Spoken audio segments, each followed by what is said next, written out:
Olá, sejam bem-vindos para mais uma Vacina do Pensamento. Nós hoje temos connosco o Miguel Carvalhais, que é designer, professor de design na Faculdade de Belas Artes, é meu colega, e também é artista sonoro. Olá, Miguel, seja muito bem-vindo. Olá, Inês. Obrigado por ter aceitado este convite. Eu tento sempre começar isto de uma maneira um bocadinho pessoal, pronto, pessoalizar a conversa, para não ser sempre igual, e no nosso caso lembrei-me das nossas inúmeras conversas que temos tido sobre a inteligência artificial, o que me leva imediatamente a perguntar se tu achas que a inteligência artificial, de certa maneira, tem funcionado como uma vacina contra a soberba humana. Eu acho que não. Curiosamente, acho que não.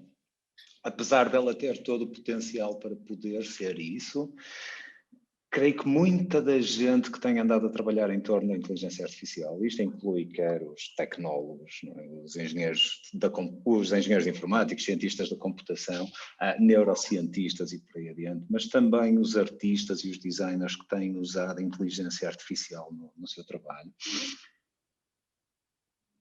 Muitas dessas pessoas, quando usam a inteligência artificial, parece-me que tendem a sobrevalorizar o seu potencial e a sobrevalorizar até como é que lhe é de chamar? O estado da arte atual, não é? A capacidade dos sistemas a que temos acesso neste momento. Que são maravilhosos, obviamente, fazem coisas inauditas, mas que ainda estão muito longe de poderem ser comparados a um sistema dotado de alguma inteligência minimamente generalizável. Não é? Aquilo que normalmente se tem chamado de inteligência artificial geral. Estão muito longe de explicarem, por exemplo, os nossos processos de pensamento. Fazem-no ocasionalmente, não é? Ou ajudam-no ocasionalmente, tocam numa ou outra coisa que nos ajudam a perceber melhor a forma como nós pensamos, a forma como nós criamos, a forma como a nossa inteligência se processa. Mas os sistemas atuais, na sua maioria, permitem-nos antever desenvolvimentos futuros, mas ainda estão muito aquém de nos poderem dizer alguma coisa de realmente importante sobre a maneira como nós criamos. Acho que nós, se calhar por causa da nossa soberba, não é? para usar o mesmo termo que tu, nós tendemos a sobrevalorizar esses sistemas e tendemos a sobrevalorizar aquilo que nós fazemos com esses sistemas e continuamos. A inteligência artificial, enquanto campo, enquanto área científica, tem sido caracterizada, e entre outras coisas, por um excessivo otimismo. Basta pensar que nos anos 50, quando se começou a falar em inteligência artificial, quando se começaram a fazer as primeiras conferências, muito pequenas, não é? Os primeiros encontros que dariam origem aos primeiros grandes avanços na inteligência artificial, pessoas como o Marvin Minsky, que era uma das luminárias da altura e uma pessoa que historicamente é muito importante, achavam que isto que era um problema que se resolvia com meia dúzia de estagiários e um verão de trabalho, não é? E que, pronto, isso conseguiria pôr um computador a pensar como um humano, ou a ver como um humano, ou a raciocinar como um humano. 60 ou 70 anos depois ainda estamos à espera desse verão da inteligência artificial, mas e continuamos a ter pessoas, sei lá, como o Kurzweil e outros futurólogos como ele, que todos os anos ou constantemente dizem que estamos a 10 ou 15 anos da inteligência artificial geral e depois da superinteligência. E continuamos, nós estamos sempre à mesma distância desse horizonte, não é? Por isso ele funciona quase como... Gosto dessa metáfora, a ideia do horizonte, quer dizer, aproximamos, ele vai se afastando, não é? É uma miragem, é literalmente uma miragem, não é? Porque está sempre à mesma distância de nós. Nos últimos tempos algumas barreiras têm sido ultrapassadas. Eu, como sabes, gosto muito de xadrez e fiquei muito... sobretudo agora com esta história do AlphaZero, quer dizer, foi uma revolução completa no mundo de xadrez, e nós xadrezistas damos todos que quer dizer, neste momento todos os algoritmos estão a ser alterados em função do AlphaZero, porque esta ideia de aprender com os próprios erros e de um para um computador que no dia anterior não sabia jogar xadrez e no dia seguinte derrotou por uma margem considerável o Stockfish, que era o algoritmo mais desenvolvido na altura, é uma coisa absolutamente inacreditável. Mudaram de estrutura, usaram ou explicar, lá como é que isso se chama, não sei explicar isso. Tu é que és capaz. Claro, isso prova o potencial de tecnologias como a aprendizagem mecânica ou backpropagation, não sei traduzir isto, e as redes neuronais contemporâneas, não é? Como é o caso do AlphaZero, provam que esses sistemas conseguem efetivamente detectar padrões em grandes dados, não é? Em Big Data, conseguem encontrar padrões que nós não conseguimos ver, porque temos limitações, não é? Cognitivas. E conseguem, com essa capacidade de detectar padrões, conseguem desenvolver abordagens a jogos matemáticos, não é? De informação completa, como o xadrez ou como o Go, que nos ultrapassam em muito. Agora, eu não sei como é que tu, enquanto xadrezista, vês isto, ou os outros xadrezistas. Não me parece que isto esgote o jogo para humanos. Isto, pura e simplesmente, revela-nos alguma coisa mais sobre o jogo, não é? De maneira nenhuma, inclusive está-nos a permitir descobrir coisas que até nós não sabíamos. Isso é que é fascinante. Exatamente. Estão-se a apropriar, estão a tirar partido das máquinas para conseguir explorar áreas que estavam por explorar, mas com a ajuda humana, porque quer queiramos, quer não, o binómio homem-máquina continua a ganhar só à máquina. Portanto, nos torneios que têm havido. Por acaso não sei como é que isso está atualmente, não é? São as coisas que eu estava assim, ou seja, uma equipa constituída por seres humanos e por máquina era sempre superior a uma equipa só de máquina. O xadrez cyborg, não é? Acho que era o Kasparov que lhe chamava assim. Chamava-lhe, como é que se chamava? Eu estava a faltar o nome. Eu até escrevi, não me lembro o nome. Sim, mas sendo, dada a natureza do jogo, não é? Do xadrez e do Go e de outros jogos semelhantes, parece-me inevitável que mais cedo ou mais tarde, e só por causa da capacidade de processamento bruta que um sistema computacional tem, mais cedo ou mais tarde vai ser impossível para qualquer humano derrotar o sistema computacional. Se calhar consegues continuar com essas colaborações, mas não sei, imagino que, na melhor das hipóteses, a colaboração humano-computador versus computador se resume a uma probabilidade de 50% de ganhar o jogo. Ou seja, o humano acabará, mais cedo ou mais tarde, por não acrescentar nada nessa relação. Mas isso, mais uma vez... Já ainda acrescenta, porque ainda há uma série estratégicas e posicionais que o computador ainda não tem essa capacidade de ver a essa distância. Eu, por exemplo, ainda agora escrevi um artigo sobre isso. Eu ponho-te uma posição. Há posições absolutamente estapafúrdias em que qualquer ser humano olha para aquilo e diz: isto é empate. Desde que comete esta estupidez de jogar este lance. Do género, tenho uma dama, 2 torres, 2 bichos, 2 cavalos a mais, tenho uma vantagem material avassaladora, só que não posso. Há um lance que eu não posso fazer, se quiser aquele lance desgraço. Qualquer ser humano olha para aquilo e diz: claro que somos este é empate, porque as peças estão todas presas. Eu coloquei recentemente isso num programa, e o que aconteceu foi, o programa dá uma vantagem avassaladora, mas não chega ao empate. Fica ali a calcular, percebe? Eu não tive vontade de fazer aquilo, mas eu não sei até que ponto os programas estão programados para empatar, não é? Ou só estão programados. Tem uma grande vantagem, ele tenta por todos os meios tentar encontrar uma solução. Exatamente. Como a solução está, quer dizer, não há... ele tinha que juntar todas as possibilidades até perceber que aquilo era empate. Isso é tão astronómico. Mas lá está, os computadores não são pressionados pela finitude da vida humana, não é? E como tal não têm que se preocupar com declarar empates, podem tentar até ao fim do universo, não é? Até à morte térmica do universo para ganhar o jogo. Para além disso, ainda há alguns lances que eu acho absolutamente fascinantes. Há um que eu acho incrível, do Shirov, que eu coloco no computador e o computador não descobre, e depois de fazer o lance, eu imediatamente dá vantagem decisiva ao Shirov, que é um sacrifício de um bispo.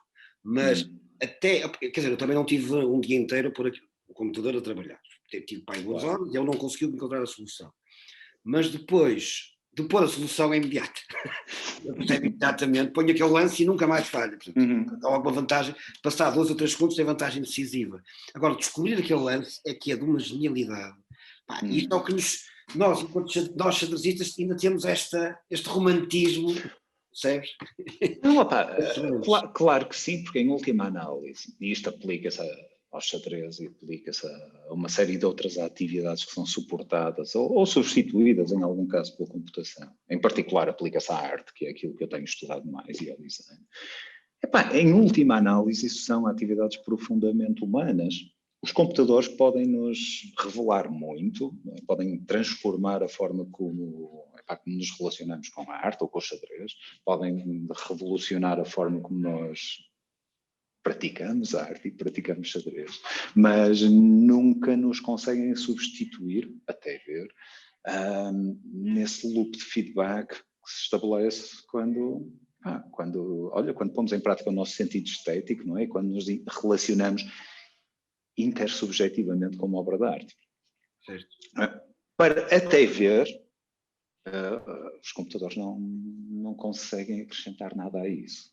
De forma autónoma, atenção.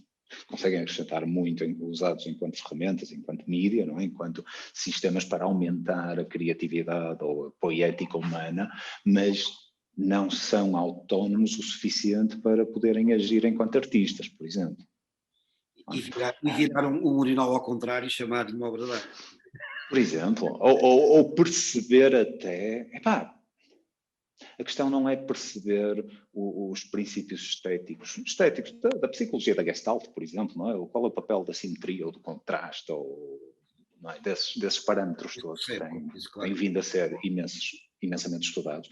Obviamente que um computador consegue perceber isso na medida em que pode ser programado para detectar isso, não é? E para usar esses princípios na composição de imagens. Agora, a arte não é isso. Não é? A arte é conseguir estabelecer uma relação mais profunda, muito diferente, quer com o artefacto artístico, mas sobretudo com aquele objeto que está por trás do artefacto artístico e que na prática, olha, se calhar aquilo que o Graham Arman chama do objeto real, e que não é o objeto sensual. O objeto sensual é aquele a que nós temos acesso através dos nossos sentidos, é aquele que nós percepcionamos. O objeto real é mais parecido com o Noumena do Kant, não é? Uma coisa que está... Agora fizeste-me lembrar que é inalcançável. Fizeste-me também lembrar o Platão também com os dois mundos, não é? Tem traços disso. E depois também tens uma relação muito interessante entre aquilo que o Arman designa. Deixa-me puxar o primeiro livro. Desculpa, nós perdemos completamente. Não. Mas vamos às tuas vacinas. Peço desculpa lá, que eu estava tão entusiasmado. Não, vou continuar a falar do mesmo, mas vou puxar. Estas coisas que vou puxar o primeiro livro. Força. Ele fala-nos num objeto real, é que nós nunca temos acesso, não é? Só temos acesso àquilo que ele designa por o objeto sensual ou sensorial. E também nos fala num conjunto de qualidades reais que estes objetos têm, a que nós, mais uma vez, não temos acesso. Nós, na melhor das hipóteses, temos acesso às qualidades sensuais do objeto. Isto parece mesmo Platão com o sensível e impossível. Tem muitos pontos de contacto, quer com o Platão, quer com quem. E ao que é que isto nos conduz? Isto conduz-nos nesta experiência que pessoas como a Morton chamam de interobjetiva, não é? Na relação com os objetos e com os objetos artísticos, com um tipo de objeto em particular, que são os objetos artísticos ou as obras de arte. Isto conduz-nos a uma relação muito interessante de uma tensão muito grande entre aquilo que nós percepcionamos e aquilo que a obra é. A obra nunca se revela totalmente, mas pelo contrário cria-nos ilusões, cria uma tensão, para usar a terminologia do Arman, entre aquilo a que nós temos acesso e aquilo que a obra é. E depois, obviamente, a obra comunica-nos uma série de coisas, por exemplo, as intenções do artista, se elas existirem, não é? E o discurso estético do artista, uma série de subtextos e paratextos e diabo 4. Nesta relação, nós, no fundo, nós estamos a relacionar com um artefacto que é tecnológico, qualquer obra de arte é tecnológica, não é? Na medida em que incorpora e é produzida com tecnologias que não precisam de ser tecnologias contemporâneas, não é? Pode ser ocre numa parede de uma caverna, não é? Mas nesta relação, olha, vou puxar outra vacina. Nem todas as minhas vacinas são muito antigas, pelo contrário. Esta eu só li o ano passado, mas depois falamos nisso. Era isso que eu tinha a dizer, se quisesse ir dizendo os anos, está a minha impressão que são coisas bastante recentes, não é? São. Eu não tenho isso de cor. O livro do Noé é 2015. O livro do Arman, creio que é 20. É de? 2020. Exatamente. Então, todos os objetos artísticos são tecnológicos, certo? Toda a arte envolve tecnologia de alguma maneira. E todo o design, uma das coisas que eu tenho estudado muito enquanto designer e enquanto professor de design na faculdade é justamente os mídia, as tecnologias com que e para que os designers trabalham, não é? As tecnologias com que e para que os artistas trabalham. E isto é uma das razões porque os computadores e assim chamada inteligência artificial ainda não conseguem acrescentar muito a esta relação artística, é o facto de que quando nós nos relacionamos com estes artefatos tecnológicos, a relação que podemos chamar de artística está a subverter aquilo que a tecnologia tipicamente faz. Aquilo que a tecnologia faz na nossa vida, na vida dos humanos, desde sempre, se quisermos, é fornecer-nos instrumentos e recursos para organizar a nossa vida. Ok? Qualquer tecnologia faz isso, organiza-nos a vida, ou propõe-nos metodologias, ferramentas, recursos para organizar a nossa vida. Não nos permite, de um ponto de vista filosófico, necessariamente fazer o que a arte faz. A arte permite-nos, de acordo com Noé, reorganizar a nossa vida, reorganizarmos-nos enquanto indivíduos. Através de um processo que é sempre é intersubjetivo na medida em que existe algum tipo de relação com o artista, ou com aquilo que nós imaginamos que sejam as intenções artísticas, okay? Não necessariamente com a pessoa concreta que estava, ou pessoas que estavam do outro lado a desenvolver, a criar a obra de arte, mas sim com aquele humano que pode ser abstrato e que nós imaginamos que tem intenções artísticas na criação da obra de arte. Okay? É essa a relação intersubjetiva de que eu estava a falar. E ela é mediada pela obra, mas é, acima de tudo, uma construção do espectador, uma construção do leitor, se quisermos generalizar. E é por isso que a experiência estética com a arte, com as obras de arte, é tão difícil de descrever. E é tão difícil até de provocar noutras pessoas. É por isso que muitas vezes quando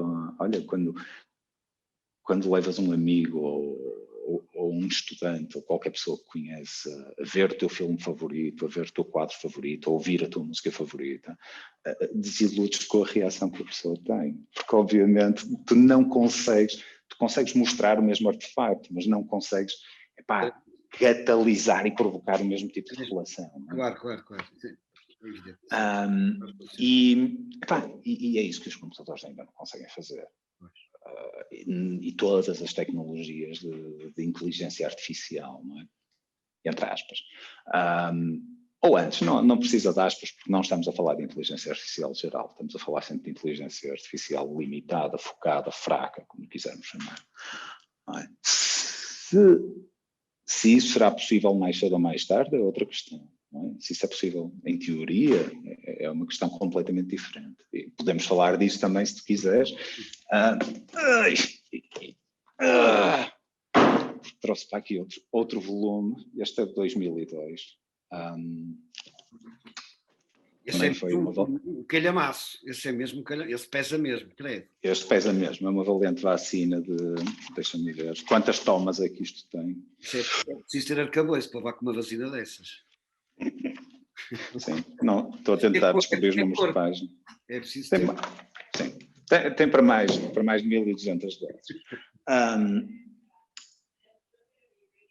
Não, eu acho, por influência deste cavalheiro, e que recentemente, o Stephen Wolfram, que é matemático, ou físico, ou ambos, ou cientista da computação, e é uma daquelas figuras, é uma figura curiosa porque ele é um teórico, mas não é um académico, ele não trabalha na academia. Ele tem uma empresa que desenvolve software, incluindo matemática e Wolfram Alpha e uma série de outras coisas, e desenvolve muito trabalho de investigação fundamental, de uma forma voluntária e sem filiação, independente. Isso faz com que ele seja muito controverso em alguns círculos, obviamente, e que se calhar o seu trabalho seja relativamente menorizado em alguns sítios, justamente porque não tem essa cloud da academia. Mas essa aula. Sim, essa aula. Mas o Wolfram tem feito uma coisa muito interessante, um trabalho muito interessante no estudo da computação enquanto, olha, para o parafrasear, enquanto se calhar uma característica fundamental da física. Uma das propostas dele é que aquilo que pode estar por trás de toda a física, toda a matéria, todas as leis da física são fenómenos computacionais. Isto não quer dizer que sejam computações digitais como aquelas que estão a acontecer dentro do meu laptop, obviamente. Também não quer dizer que sejam computações quânticas, quer dizer que são são processos em vez de matéria, e são processos computacionais, e isto basicamente quer dizer o quê? Quer dizer que podem ser descritos de uma forma discreta, como um conjunto de passos discretos, e podem ser descritos de uma forma finita. E são também, porque são computações, são equivalentes a outros processos computacionais. E podem ser, por causa dessa equivalência, por causa de uma coisa que o Wolfram prova neste livro, que é o facto de os processos computacionais, independentemente do substrato onde são desenvolvidos, independentemente de correrem em silicone dentro do meu computador, ou de correrem no nosso cérebro, ou de correrem em processos de cristalização na natureza, que não são sequer biológicos, independentemente deste substrato, os processos computacionais, a partir de um determinado grau de complexidade, que não é tão alto quanto isso, tornam-se universais. Universais na terminologia do Alan Turing. O que é que isto quer dizer?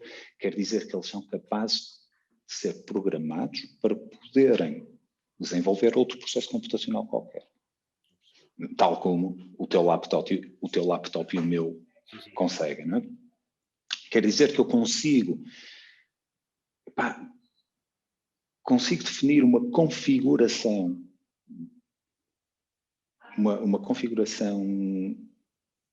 particular desse sistema e consigo alimentar informação a esse sistema de maneira a conseguir, literalmente, transformá-lo noutro sistema qualquer. Okay? E esta universalidade que, segundo o Wolfram, está na base de toda a física, na base do nosso universo, não é? E ele tem vindo, ele mais recentemente lançou um livro que eu ainda não consegui ler, mas tenho lido muitas das publicações que ele tem feito no que ele chama o Wolfram Physics Project. Ele desenvolve uma série de hipóteses muito fundamentadas do ponto de vista matemático sobre como é que estes processos computacionais podem efetivamente acontecer e como é que estes processos computacionais podem gerar coisas como a matéria, como a massa, como a gravidade e por aí adiante.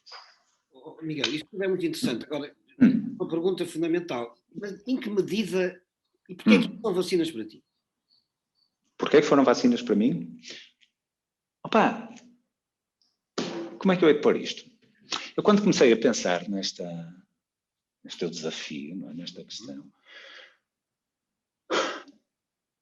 a primeira tentativa que fiz foi a de fazer um exercício retrospectivo e de pensar, o que é que eu li quando era novo, quando andava na faculdade, nos meus primeiros anos de doutoramento, whatever, não é? No passado, mais ou menos distante, o que é que eu possa ter lido ou experienciado que me tenha inoculado decididamente contra más ideias, contra maus processos de pensamento. E obviamente encontrei alguns candidatos. Então, o Pêndulo de Foucault, do Humberto Eco, por exemplo, que foi um romance que eu li quando saiu, há 500 anos, no século passado, e que me inoculou contra determinados processos de pensamento, sei lá, pensamento mágico, por exemplo, ou conspiratório, não é? E essa inoculação ficou, mais ou menos, mas ficou também porque eu já reli esse livro algumas vezes desde então, e ficou também porque eu fui lendo muitas outras coisas ao longo dos anos, não é? Coisas que foram corroborando ou reforçando o efeito dessa inoculação inicial. Eu acho, por exemplo, uma coisa que eu volto muito, há um podcast sobre filosofia, que é muitíssimo interessante, e que vai fazendo mais ou menos uma história da filosofia, mas tem episódios temáticos sobre muitas coisas. Não é? E um dos episódios que já tem uns anos, o podcast da Philosophize This agora, e um dos episódios, Philosophize This, um dos episódios a que eu voltei várias vezes, e ainda o tenho gravado no meu telefone, e de vez em quando ainda ouço, é um sobre os nossos biases, os nossos vieses, os vieses cognitivos e os vieses intelectuais. E eu acho que é daquelas coisas que nós ouvimos isso, ou lemos sobre isso, toda a gente já leu sobre isso mais cedo ou mais tarde, não é? E a informação, efetivamente passa. Não é? Nós ficamos alertas sobre os nossos vieses intelectuais e ou cognitivos, mas isso não nos inocula, não é? Não nos poupa de tropeçar nesses problemas, vezes sem conta ao longo da vida. Porque eu acho que eles são... Não nos imuniza. Exatamente, não nos imuniza de todo. Eu acho que isto se calhar nós sofremos mais de uma doença crónica, não é? Do que de um patogénio, de um agente patogénico externo contra o qual podemos ser imunizados. Nós precisamos de medicação regular, não é? E por isso é que eu acabei por olhar para a minha estante e começar a tirar coisas que por variadíssimas razões foram importantes e ainda são importantes. Livros como o Wolfram, que tem quase 20 anos e a que eu ainda volto regularmente, não é? Ou o Pêndulo de Foucault, que eu já nem sei de quando é, e olha que eu reli nas últimas férias, porque é boa leitura de praia. A edição que eu tenho é de 88. Não, é 2000. O original é de 88. Okay. Eu, por acaso, nunca li o Pedro Foucault, fiquei pelo Nome da Rosa, gostei imenso. O Nome da Rosa foi um livro que marcou imenso e depois nunca acabei por nunca ler o Pedro Foucault, sou franco, mas mais cedo ou mais tarde vou ter de ler. O livro é muito divertido. Aquele ladrão não era suposto, mas ela também não está inoculada, não está imunizada contra um gato que anda por aqui. E ela, pronto, tem que defender a casa contra o gato, portanto, faz essas coisas. Miguel, a conversa já vai longa. Desculpa lá, pronto. De certa maneira a culpa também é minha, porque eu no início incentivei-te a falar sobre um assunto que eu sei que tu gostas imenso. E eu deixei de falar de xadrez e já sabia onde é que isso nos levava. De qualquer maneira, portanto, já falaste de algumas vacinas. Queres falar de mais algumas antes de terminarmos? Queres referir mais algum livro ou dois, ou o que quer que seja, que tu achas que realmente foi absolutamente fundamental para tu veres o mundo como vês hoje, e para pensares como pensas hoje, e para não caíres em alguns erros como alguns outros, ou seja, que te imunizou de alguma maneira, embora isto já percebemos, não é imunizável. Pois não. Epá, eu não sei, Apanhamos sempre umas constipaçõezinhas, não é? Pronto, eu pelo menos... Sim. Não, mas isso é bom porque nos vai mantendo... Não sei se a analogia são as constipações ou se é aquela história dos miúdos quando são pequeninos, comerem terra e andarem no meio da porcaria, não é? De se sujarem, de se magoarem, de entrarem em contacto com os patógenos para reforçar o seu sistema imunitário. E eu acho que nos é muito importante conseguir fazer isso na nossa prática enquanto académicos, como nós somos, não é? Enquanto pensadores e enquanto seres humanos. É muito importante conseguir estar atentos e ter um posicionamento crítico e cético permanente em relação a tudo o que nós fazemos. E por isso é muito importante voltar às nossas fontes, é importante ler e reler os livros fundamentais, por mais que os saibamos quase de cor, porque os ensinamos, não é? E eu posso trazer para aqui outro... Eu devo a ti essa vacina. Outra das minhas referências, não é? Por mais... Eu tomei essa vacina recentemente por tua causa, tu gostaste imenso. Pois, mas por mais familiares que estas coisas nos sejam, acho que as devemos sempre questionar e criticar. Agora diz o nome para quem revisitar. The Creative Mind, Myths and Mechanisms, da Margaret Bolden. Isto é a segunda edição, que é de 2004, se a memória não me falha. Exatamente. A edição original é de 1990. É um livro fundamental para se perceber a questão da criatividade, sem dúvida alguma. É sim, senhor. E olha, nós andamos agora atrás da Margaret Bolden, que ainda é viva, e tanto quanto eu sei está de boa saúde, para tentarmos atrair para fazer uma palestra num ciclo de conferências que estamos a organizar. Olha, já agora pede também uma mind vaccine. Ela pensei nela hoje, tem piada. Se ela responder, epá, eu depois encaminho. Mas ainda não respondeu.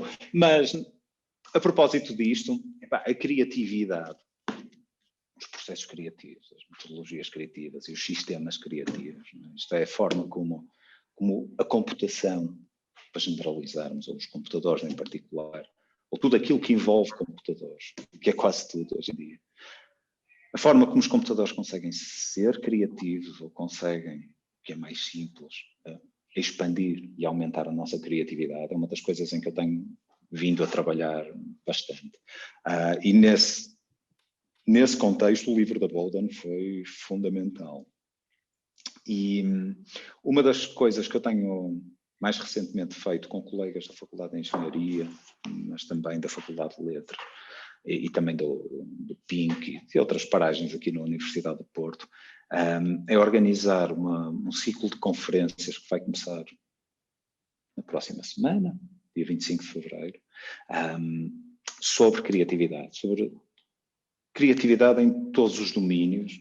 Obviamente que isto começou no seio do Departamento de Engenharia Informática e pensando em fomentar a criatividade e metodologias criativas para engenheiros informáticos, mas na realidade estamos a tentar atrair gente de muitas áreas de conhecimento para discutir a criatividade e para discutir como é que a criatividade acontece e como é que nós podemos desenvolver a criatividade humana ou artificial.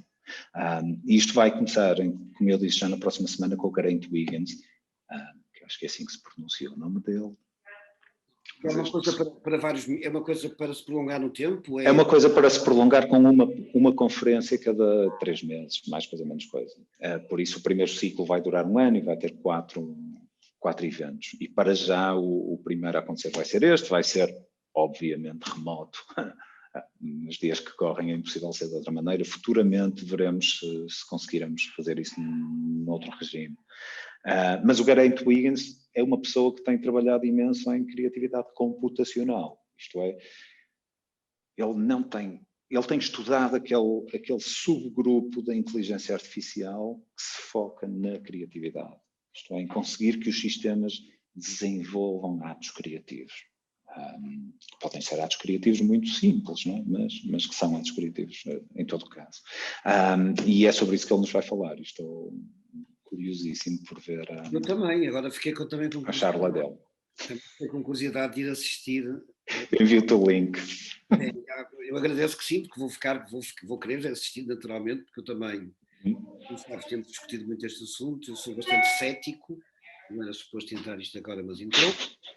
São pequenos, são os imponderáveis, mas eu não me importo. A piada destas conversas é que isto são coisas muito... Eu sei que tu és cético, pá, e eu também. Somos céticos de maneira diferente, de formas diferentes, mas eu há pouco acabei por não concluir o raciocínio quando estava a falar do Wolfram, mas os argumentos dele em relação a que a computação pode ser uma mecânica fundamental do universo, ou a mecânica fundamental do universo, são muito convincentes, pelo menos para mim. Isto não quer dizer, mais uma vez, que o nosso cérebro humano seja computacional da mesma maneira que um computador digital é, longe disso. Muito provavelmente existem pouquíssimos pontos de contacto, ou 0 pontos de contacto entre os dois sistemas. Agora, o facto é que a computação, de computações muito simples podem emergir sistemas muitíssimo complexos. A computação, podendo ser esta mecânica fundamental do universo, e sendo eu um materialista, estará também na base do funcionamento do nosso cérebro. Pode estar muitos níveis abaixo, muitos níveis de emergência abaixo da forma como o cérebro efetivamente funciona, não é? Mas estará lá. Isto quer dizer que, isto só para falar do meu otimismo, não é? Que algo como o desenvolvimento de inteligências artificiais ou até de consciências artificiais será à partida possível. em teoria. Se vamos conseguir desenvolvê-los ou não é outra questão. Não é? Mas em teoria... Tens consciência que isso que acabas de dizer dava para 2 ou 3 horas agora de conversa, não é? Portanto, sim, dava para mais, provavelmente. E, portanto, eu não vou agora atrás desse engodo que não desgraçava-me completamente, mas registei e teremos muitas oportunidades, porque eu adoro conversar contigo, tenho aprendido imenso e tenho até alterado alguns pontos de vista, porque naturalmente que estamos todos em processo de transformação e, portanto, não nascemos ensinados, e eu tenho gostado imenso das sugestões que me tens dado para ler. Mas em relação a isso que acabaste de dizer, como sabes, sou bastante cético e tenho uma maneira mais ligada à biologia, mais ligada às emoções, de pensar na questão, e portanto é aquela coisa que do top-down e de bottom-up, não é? Pronto, já sim. Mas a última palavra. Sem me querer estender muito aí, só queria dizer uma coisa. Quando eu falo em inteligência ou consciência, ou a possibilidade da inteligência geral ou da consciência mecânica ou artificial, eu não imagino, nem de perto nem de longe, algo análogo à inteligência, idêntico à inteligência humana. Sim. A inteligência humana é incorporada. Não é? O Damasio, por exemplo, fala imenso disso, e era a isso que tu te estavas a referir, imagino eu. Não é? A nossa inteligência é distribuída, não reside apenas no nosso cérebro. Pois é esse tipo de variáveis que nós temos que perceber e temos que pensar e trazer para a discussão, porque muitas vezes estamos a falar de coisas muito diferentes porque não estamos a chegar a pontos de entendimento, mas quando tu colocas as coisas dessa maneira, já há uma ponte, já podemos pensar a coisa de uma maneira completamente diferente. Da mesma maneira, trazendo para aqui, sei lá, olha, uma outra vacina que é o Nagel, as inteligências de outros animais ou as consciências de outros animais são fundamentalmente diferentes da nossa. Nós não podemos comparar, para usar o exemplo dele, não é? A nossa consciência com a inteligência de um morcego. Nós não conseguimos sequer imaginar o que é ser um morcego. Não é? Ou antes, nós conseguimos imaginar, mas fazemos um mau trabalho nisso. Porque conseguimos imaginar porque é isso que nós fazemos enquanto humanos, não é? Nós imaginamos o que é que se passa.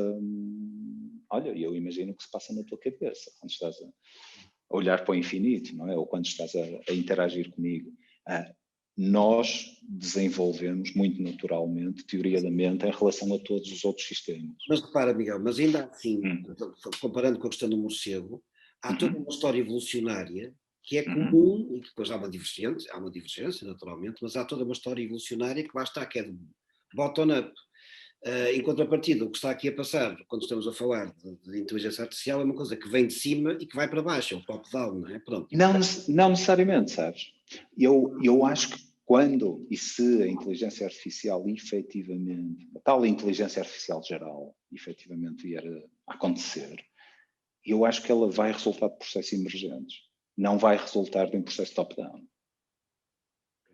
Mas aí, eu tenho... ou pelo menos da articulação entre projetos top-down e processos bottom-up. Não vai ser uma coisa desenhada top-down. Não pode. Pois, eu aí concordo contigo. Bem, Miguel, é o que eu te digo, isto é uma conversa que nunca mais aqui saíamos, mas é uma conversa absolutamente fascinante, espero ter muito mais oportunidades para continuar esta conversa, que é uma coisa que já vem de trás, e portanto... Vamos continuar. É muito estimulante. Muito obrigado pela tua partilha, muito obrigado pelas tuas vacinas. Já sabes que eu depois vou pedir uma pequena biografia para acrescentar no final deste vídeo. Um grande abraço, fica bem e até sempre. E até à próxima sessão, até à próxima conversa. Tchau, adeus.